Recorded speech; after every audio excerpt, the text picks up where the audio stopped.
एक छोटे से चंदनपुर गांव में दो भाई रहते थे, अजय और विजय। माँ बाप की मृत्यु के बाद दोनों ने एक दूसरे का सहारा बनकर जीवन गुजारना सीखा। लेकिन वक्त के साथ उनके रिश्तों की परीक्षा भी शुरू हुई। अजय बड़ा था, समझदार और जिम्मेदार। वही विजय छोटा था, नटखट पर दिल का सा। विजय, चिंता मत कर, अब मैं ही तुम्हारा पिता हूँ।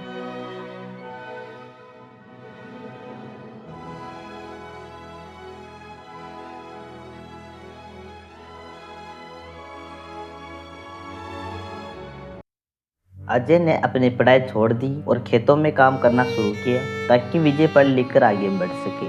विजय ने भी भाई के त्याग को समझा और जी जान से पढ़ाई की। कई वर्षों बाद वक्त बदला। विजय इंजीनियर बन गया और शहर में नौकरी लग गया। और उसने अजय से कहा, भैया, अब आप कुछ मत कीजिए। अब आप मेरे साथ शहर चलिए। वहीं पर रहना, वहीं पर खाना, वहीं की जिंदगी जीना है। इन सबको छोड़िए, मेरे साथ चलिए। नहीं विजय, मुझे गांव और खेत से ही प्यार है। ऐसा गांव और खेत कहाँ मिलेंगे मेरे। ये सुनकर विजय शहर चला गया। विजय की शादी हुई, घर गाड़ी सब मिले। लेकिन अजय अपने गांव में ही मस्त रहा। एक दिन गांव की जमीन को लेकर विवाद हो गया। जमीन दोनों भाइयों के नाम पर थी। हाँ भाई राजू, विजय तो शहर में रहता है। अब ये जमीन तो अजय की है।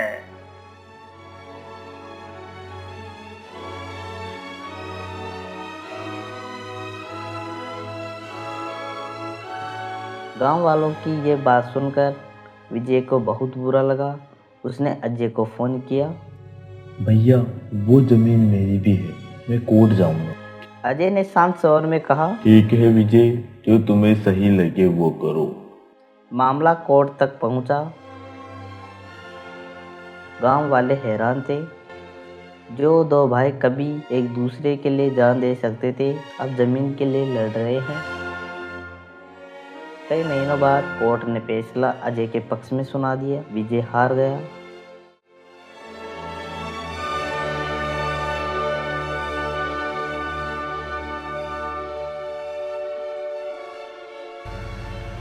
गुस्से में विजय गांव आया और सीधे अजय से बोला, भैया, आपने तो हमेशा सिखाया था कि भाईचारा सबसे बड़ा होता है, फिर ये सब क्यों। विजय की सब बातें सुनकर अजय चुप रहा। फिर उसने जेब से एक पुराना लिफाफा निकालकर विजय के हाथ में थमा दिया। उसमें विजय के प्रति कुछ लिखा हुआ था। जब तुम बड़ा इंजीनियर बनोगे तो तुम्हें इस खेत की ज़रूरत नहीं होगी।